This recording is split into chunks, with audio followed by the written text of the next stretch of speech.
అందరికీ నమస్తే. Welcome back to వనభోజనం. ఈరోజు మా ఇంట్లో నేను ఆలుగడ్డ పులుసు చేస్తున్నానండి. పొటాటో పులుసు.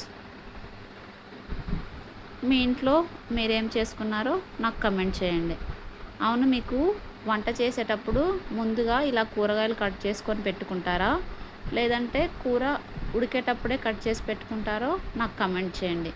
నేనైతే ఫస్ట్ కావాల్సినవి కట్ చేసుకుంటానండి. తర్వాత కూర మగ్గుతూ ఉంటే మిగతా వాటిని కట్ చేస్తూ ఉంటానన్నమాట.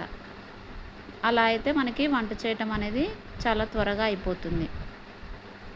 నేను ఈ ఆలుగడ్డ పులుసుని ఎలా ప్రిపేర్ చేశానో ఫుల్ వీడియోలో పెట్టానండి. మీరు ఫుల్ వీడియో చూసేసి మీకు కనుక ఈ పొటాటో పులుసు నచ్చినట్టయితే మీరు కూడా మీ ఇంట్లో ట్రై చేసి ఎలా ఉందో నాకు కమెంట్ చేయండి. Thanks for watching. Please do subscribe.